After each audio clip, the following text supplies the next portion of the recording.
In the name of the Father, and the Son, and the Holy Spirit. Amen. Good evening, and welcome to the Bible class. It is such a privilege to do Bible class, and I am grateful to God for it. As usual, it's Wednesday, and having prayed to the Holy Spirit, we are now ready for the Bible class. Today we will study chapter 17 of the Gospel of John. In today's class, we will look at which commentaries to read to better understand the Word of God, that is, the Bible. 2. We will see how in this chapter Jesus prays for himself, his disciples, and for us, that is, all his future believers. 3. We ponder as to why Jesus asked God to glorify him. Was Jesus being vain here? 4. We try to understand what Jesus means when he says he wants to give us eternal life. 5. We look into Jesus' prayer for his disciples. 6. We look into what Jesus asked God for his believers, that is, us.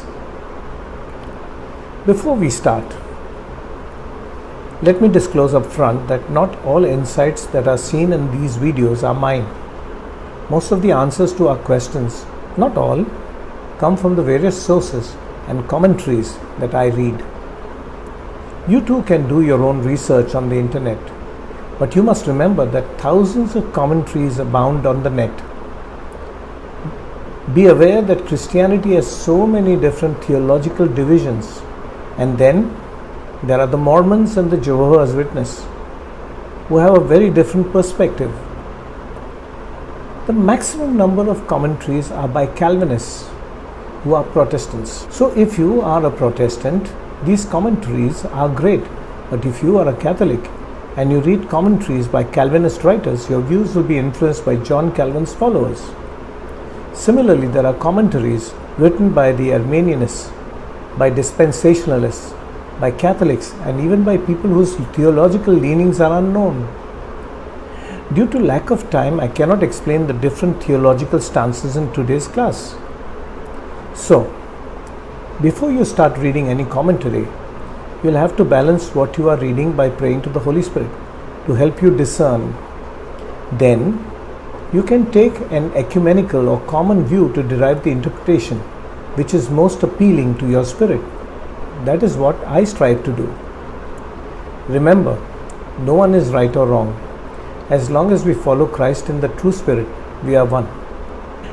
It was only recently, since the Second Vatican Council, that is about 1964, that the Catholic Church laid stress on Bible study. Not surprisingly, commentaries by Catholics are few. Jerome's biblical commentary, the most popular Catholic commentary, was published in 1968, that is, only after the Second Vatican Council. Other Catholic commentaries are the great biblical commentary of Cornelius a Lapide, Golden Chain Commentary on the Gospels by Thomas Aquinas, the Journey Series Bible Study, John Haydock's Catholic Bible Commentary, Raymond Brown's Catholic Commentaries, and others.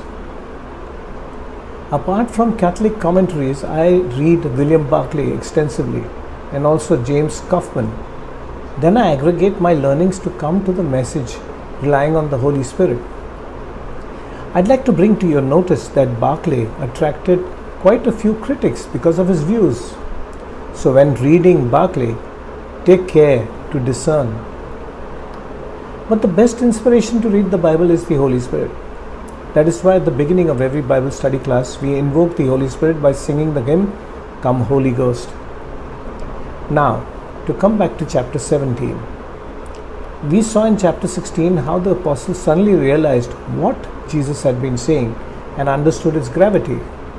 For years they had seen the signs he did, his teachings and his ways, and now suddenly it all made sense. They believed that Jesus had truly come from God. Now they were fully convinced that he was the Son of God. Jesus' mission was nearing its end, and so Jesus prayed. His prayer covered three entities: 1, himself; 2, his disciples; and 3, all the believers. So let's start reading. Jesus prays to be glorified. After Jesus said this, he looked toward heaven and prayed, Father, the hour has come. Glorify your Son, that your Son may glorify you.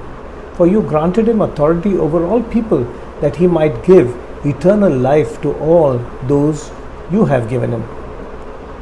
Now this is eternal life, that they know you, the only true God, and Jesus Christ, whom you have sent. I have brought you glory on earth by finishing the work that you gave me to do.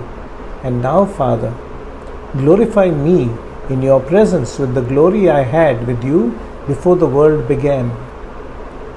Now, why is Jesus asking God to glorify him? Sounds vain, does it? One might think that it sounds as if Jesus is seeking importance. Jesus, humble as he was, would never do that. So let us see what these verses actually mean. Jesus' mission to save the world was no mean mission. Jesus knew it would culminate on the cross. Each day of his life, he must have focused on his goal, the cross. See, for a deck sailor, the ultimate goal is to be a shipmaster. Every day, he will think about it and focus on achieving that goal. He will dedicate his life to it. For any dedicated human, the focus is the main thing. For Jesus, the ultimate goal was the cross, the way to eternity. Imagine Jesus fixing his mind towards obtaining that goal every moment of his life. The cross was not an easy thing to accept. It meant being declared a heretic, a criminal, a felon, a fake. Yet Jesus, with single-minded devotion, had accepted the cross. That in itself must have been a superhuman effort. The cross for Jesus was his glory. That is why Jesus says, Father, the hour has come. Glorify the Son, that the Son may glorify you. Jesus is telling the Father that he is ready for the cross. But there are two petitions here in this prayer. How does Jesus want God to glorify him? The second one is, and how can the Son, that is Jesus, glorify God? See, throughout his ministry, the Pharisees had followed him, persecuted him, plotted against him, tried to stone him, pressed false charges against him, slapped him, spat upon him, scourged him, crowned him with thorns, ridiculed him, and made him walk with the load of the cross across Jerusalem. Then nailed him naked to a cross. And yet the world lost. It could not beat the Spirit of our Lord. No wonder Paul wrote in 1 Corinthians 15, verse 55, Where, O death, is thy sting? Where, O death, is thy victory? See, the world tried its best by doing its worst, and try as it might, it could not defeat Jesus. It could not defeat God. That was the glory that Jesus was talking about, the glory of the cross. Let us go deeper into this glory thing, and see how God glorified Jesus. You see, we have seen how some of the most famous men have been glorified only after they died, by the way they died. They might have been labeled as criminals, misunderstood and denounced when they were alive. But only after they died did people realize who they actually were. President Abraham Lincoln had a lot of enemies who hated him during his lifetime. Edwin Stanton, Lincoln's Secretary of War, hated Lincoln till the very end. There's an interesting story to describe it. During the American Civil War, Lincoln signed an order transferring certain regiments, but Secretary of War Edwin Stanton refused to execute it, calling the president a fool. When Lincoln heard, he replied, If Stanton said I am a fool, then I must be, for he is nearly always right, and he says what he thinks. I'll step over and see for myself. He did, and when Stanton convinced him the order was in error, Lincoln quietly withdrew it. Lincoln was great, but Stanton just couldn't see it. When Lincoln was assassinated in 1865, someone came out of the room where Lincoln lay, saying, Now he belongs to the ages. Stanton, who had never made any attempt to hide his hatred for Lincoln, looked down at his dead body with tears in his eyes. There lies, he said, the greatest ruler of men the world has ever seen. See, Mahatma Gandhi was called the saint of Sabarmati, not only because of the way he lived, but because of how he died in 1948. Joan of Arc was falsely and wickedly declared a witch and burned at the stake by the English in 1431 AD. Amidst the crowd, one of the Secretaries of the King of England left the scene saying, "We are all lost because we have burned a saint." I'll tell you another story. James Graham, the first Marquess of Montrose, was referred to as the Great Montrose, was charged and sentenced to be executed by the Scottish in 1650 AD because Montrose had supported King Charles I, whom they all hated and had executed a year ago.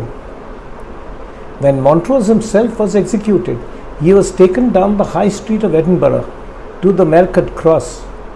His enemies had provided the crowd with stones and brickbats to fling at him, but not one hand was lifted.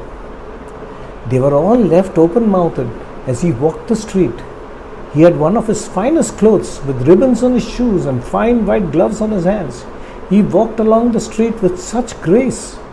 His face shone with such calmness, majesty and gravity as amazed the beholder, and many of his enemies did acknowledge him to be the bravest subject in the world and saw in him gallantry that braced all that crowd. The belligerent crowd was left wondering, what must be going on in Montrose's mind? Is he not afraid of death? John Nicol, the notary public at that time, thought him more like a bridegroom than a criminal walking the street. An English government agent in the crowd wrote back to his superiors, "It is certain that he has overcome more men by his death in Scotland than he would have done if he had lived. For I never saw more sweeter carriage in a man in all my life." Again and again, a martyr's majesty has appeared in death. It is so with Jesus, for even the centurion at the foot of the cross was left saying, "Truly, this was the Son of God." You can read it in Matthew chapter 27, verse 54.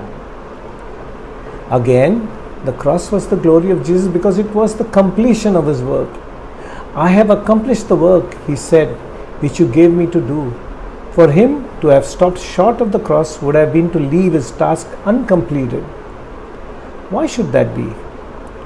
Jesus had come into this world to tell men about the love of God and to show it to them. If he had stopped short of the cross, it would have been to say that God's love said, "Thus far and no further."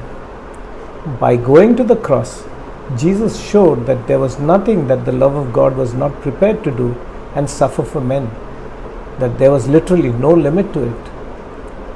You know, during World War II, attached to one of the air raid precaution stations, there was a boy messenger called Derek Balfour. You can see his photograph on the screen. He was sent with a message to another station on his bicycle. He delivered the message. On his way back, a bomb mortally wounded him. When they found him, he was still conscious. His last whispered words were, "Messenger Balfour reporting, sir. I have delivered my message." That is exactly what Jesus did. He said, "It is finished," after he completed his task on the cross. He brought God's love to men. For him, that meant the cross, and the cross was his glory because he finished the work God gave him to do. He made men forever certain of God's love. This brings us to the second part of what we were discussing, that how did Jesus, through the cross, glorify God? The only way to glorify God is to obey him. A child brings honor to his parents when he brings them obedience. A citizen brings honor to his country when he obeys it. A scholar brings honor to his teacher when he obeys his master's teachings. Jesus brought glory and honor to God by his perfect obedience to him. The gospel story makes it quite clear that Jesus could have escaped the cross. Humanly speaking, he could have turned back and need never have gone to Jerusalem. And as we look at Jesus in the last days, we are bound to say, see how he loved God. See to what lengths his obedience would go. He glorified God on that cross by rendering the perfect obedience of perfect love. But there is still more. Jesus prayed to God to glorify him and to glorify himself. The cross was not the end. That there was the resurrection to follow. This was the vindication of Jesus. It was proof that men could do their worst and that Jesus could still triumph. It was as if God pointed at the cross and said, "This is what men think of my son." and then pointed at the resurrection and said, "This is what I think of my son." The cross was the worst that men could do to Jesus, but it would not be enough to conquer him. The glory of the resurrection obliterated the shame of the cross. Next, we must see verse 3 where Jesus says, "Now this is eternal life, that they know you, the only true God, and Jesus Christ whom you have sent." We must note here that when Jesus says this prayer, he is not explaining to God what eternal life is. He is praying aloud so that his apostles will be strengthened by the prayer. Here Jesus is defining eternal life for his apostles. Eternal life can only apply to God because he is not physically bound to time. Eternal life therefore is nothing other than the life of God. To possess it, to enter it, is to experience here and now something of the splendor and the majesty and the joy, the peace and the holiness which are characteristics of the life of God. Heathen peoples in primitive countries believed in a horde of gods.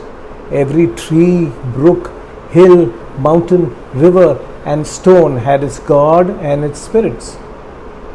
All these spirits were hostile to man, and primitive people were haunted by the gods, living in perpetual fear of offending one of them. Missionaries tell us that it was almost impossible to understand the sheer wave of relief that came to these people when they discovered that there is only one God. This new knowledge made all the difference in the world. Further, it makes a tremendous difference to know that God is not stern and cruel, but he is love. We know these things, but we could never have known them unless Jesus had come to tell us about him. We enter into a new life. We share something of the life of God himself when through the work of Jesus we discover what God is like. It is eternal life to know what God is like. Here we must go back to verse 2 where Jesus says, "For you granted him authority over all the people that he might give eternal life to all those you have given him." So how does Jesus give us eternal life? We just saw the meaning of eternal life, but what about the other life, the worldly life that we all are living and which we all know so very well? When we look at the world around us and look at ourselves, we realize that none of us is perfect and neither is the world. How can it be when all we think of is ourselves? We live as if we are never going to die and die as if we never lived. As far as our own death is concerned, death is like an unwanted guest that is not allowed inside our minds, for we ignore the possibility of our own death. We pause uneasily when someone dies and then move on as if nothing has happened. After a while, no one misses the dead and the world carries on. Most of us are victims of our insecurities, our egos. Most of us are frazzled, frustrated, full of scorn. We feel life is dealt us a cruel hand. We even start hating the people we once loved. We are generally miserable, and add to that, our physical condition keeps worsening as we age and crumble day by day.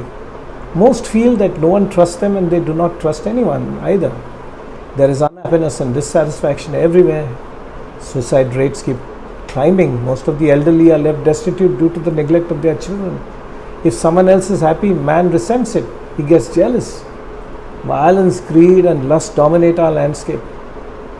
Money seems to be the only focus. The result is gross selfishness. Everyone seems to be competing with everyone, as if we are living in a dog-eat-dog world. Even though it is only a myth, we marvel that herds of lemmings could commit mass suicide by jumping off seaside cliffs. But no one spares a thought to see that we all are very, very busy, day in and day out, running and rushing to our graves like lemmings. Love has morphed into a word only to be used vainly. Love has lost meaning for many. Thus, most are unwilling and unable to forgive.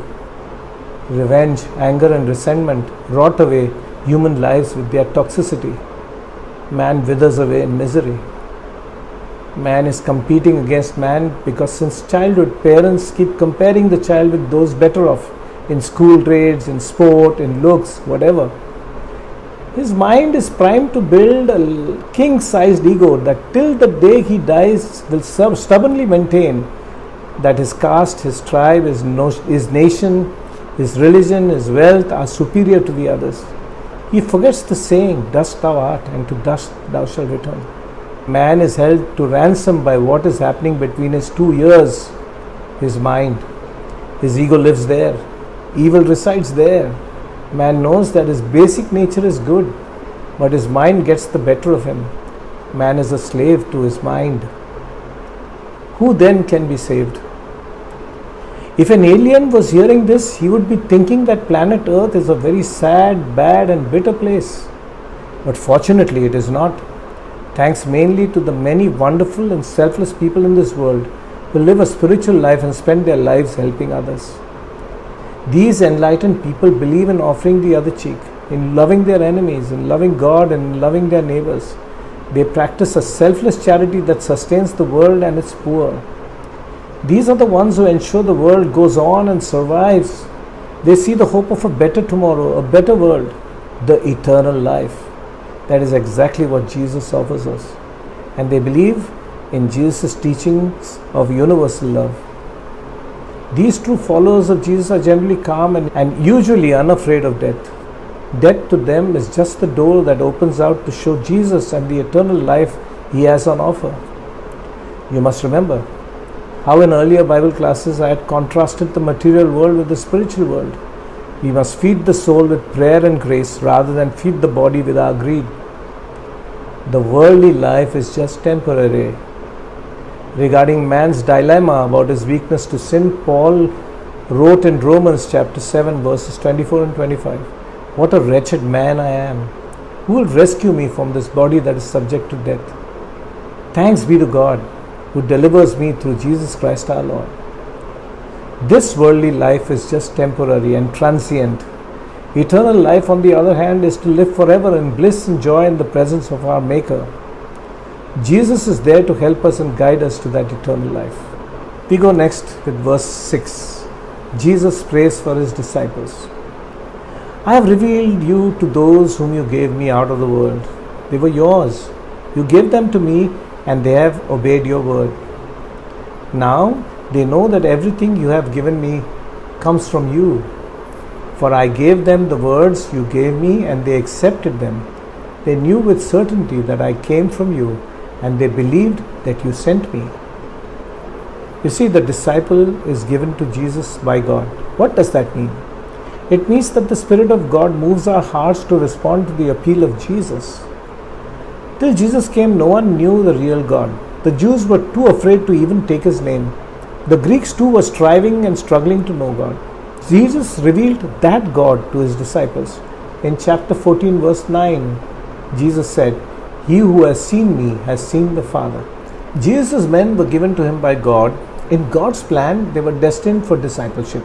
Let us remember who and what they were. They were ordinary, unschooled men, but Jesus had faith in them. These 11 Galilean fishermen went on to change the world. Let's go to verse 9 and 10. "I pray for them.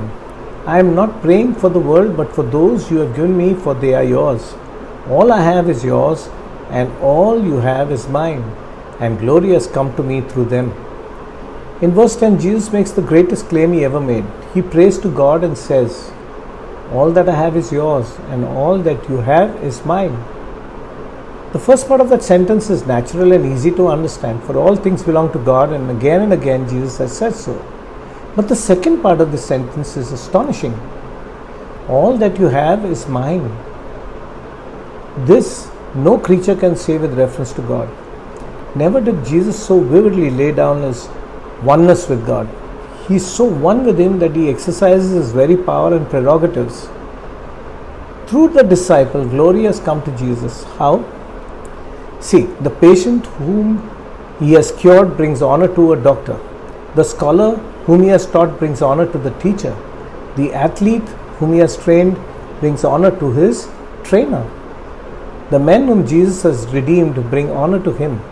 The bad man made good is the honor of Jesus. That's how the disciples brought honor to Jesus. We go to verse 11. "I will remain in the world no longer, but they are still in the world, and I am coming to you. Holy Father, protect them by the power of your name, the name you gave me, so that they may be one as we are one." While I was with them, I protected them and kept them safe by that name you gave me. None has been lost except the one doomed to destruction, so that scripture would be fulfilled. You see, when I was young, I used to be confused whenever I heard people say, those who believe in the name of Jesus shall be saved. I used to wonder how to believe in someone's name. How could I possibly believe in Jesus' name? And what to possibly believe? In the Old Testament, name is used in a very special way. It does not simply mean the name by which a person is called. It means the whole character of the person insofar as it can be known. The psalmist says, those who know thy name put their trust in thee. That's in Psalm 9 verse 10. That does not mean that those who know what God is called will trust him. It means that those who know what God is like, those who know his character and nature will be glad to put their trust in him. So, now I know that believing in the name of Jesus means that I will be able to emulate Jesus only if I know how Jesus is. And if I know Jesus, then I know God, because in Jesus men see the mind, the character and the heart of God. In verse 11, Jesus prayed for the unity of his disciples. Remember, when there are divisions and there is competition between the churches, the cause of Christianity is harmed and the prayer of Jesus frustrated. We go next to verse 13. I am coming to you now, but I say these things while I am still in the world, so that they may have the full measure of my joy within them. I have given them your word, and the world has hated them, for they are not of the world any more than I am of the world. You see, Jesus offered them his joy. All he was saying to them was designed to bring them joy. Jesus also offered them a warning. He told them that they were different from the world and that they could not expect anything else but hatred from it because they were different from the world. But only by facing the world's hostility would they experience the Christian joy. Verse 15 and 16. My prayer is not that you take them out of the world, but that you protect them from the evil one. They are not of the world, even as I am not of it. Sanctify them by the truth. Your word is truth. As you sent me into the world, I have sent them into the world. For them, I sanctify myself, that they too may be truly sanctified.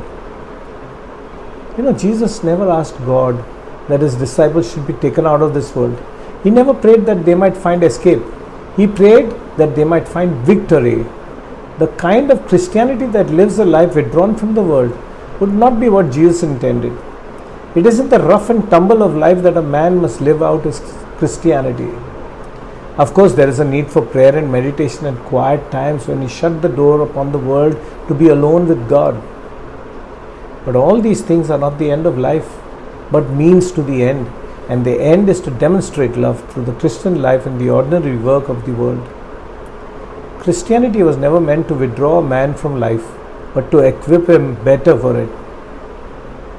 It does not offer us release from problems, but a way to solve them.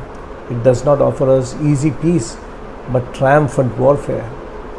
It does not offer us a life in which troubles are escaped and evaded, but a life in which troubles are faced and conquered. However much it may be true that the Christian is not of the world, it remains true that it is within the world that his Christianity must be lived out. We must never desire to abandon the world, but always desire to win it. We'll go now to the last part of this chapter. Jesus prays for all believers. See, Jesus prayed for himself, then he prayed for his disciples. Now he's praying for all the believers of that time as well as the believers of the future. Verse 20 onwards. My prayer is not for them alone.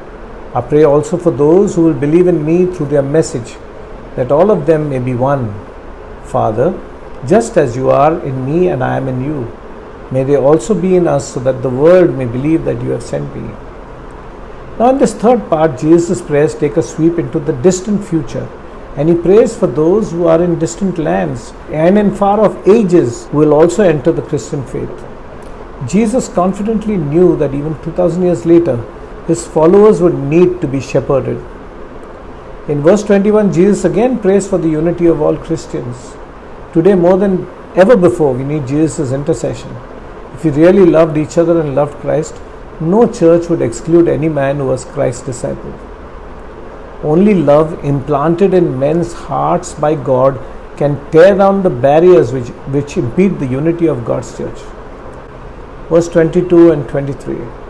I have given them the glory that you gave me, that they may be one as we are one, I in them and you in me, that they may be brought to complete unity. Then the world will know that you sent me and I have loved them even as you have loved me. You see, a Christian's glory is the cross that he must bear. It is an honor to suffer for Christ. We must never think of our cross as our penalty. We must think of it as our glory. The harder the task a Christian is given, the greater will he consider its glory. The harder the task we give a student or a craftsman or a surgeon, the more we honor him. The last part of this chapter. Father, I want those you have given me to be with me wherever I am and to see my glory, the glory which you have given me because you loved me before the creation of the world. Righteous Father, though the world does not know you, I know you, and they know that you have sent me. I have made you known to them and will continue to make you known so that the love you have for me may be in them and that I myself may be in them. You see, Jesus willed that his disciples should see his glory in the heavenly places. It is the Christian's conviction that he will share all the experiences of Christ. If he has to share Christ's cross, he will also share his glory. Christ promises that if we share his glory and his sufferings on earth, we shall share his glory and triumph when life on this earth is ended. What greater promise could there be than that? So that ends chapter 17, as well as the long farewell discourse that Jesus has been giving his disciples from chapter 13. From the next chapter, Jesus will go straight out to be betrayed. He will go out to the trial and the cross. It is a wonderful and precious thing to remember that before the terrible hours of his passion, his last words were not of despair, but of glory. And that brings us to the end of chapter 17 of the Gospel of John. Let us summarize it. In today's class, we looked at which commentaries to read from to better understand the Word of God, that is the Bible. 2. We saw how in this chapter Jesus prayed for himself, his disciples, and for us. 3. We pondered as to why Jesus asked God to glorify him. Was Jesus being vain here? 4. We tried to understand what Jesus meant when he said he wanted to give us eternal life. 5. We looked into Jesus' prayer for his disciples. 6. We also looked into Jesus' prayers for his believers, that is us. So that's all, folks. That ends our Bible class. Don't forget to like, subscribe, share and comment. Share it on WhatsApp. You forward a lot of wonderful videos on WhatsApp. If you like this video, you can also forward it to your friends. Thank you. God bless. Praise God. In the name of the Father, the Son, the Holy Spirit. Amen.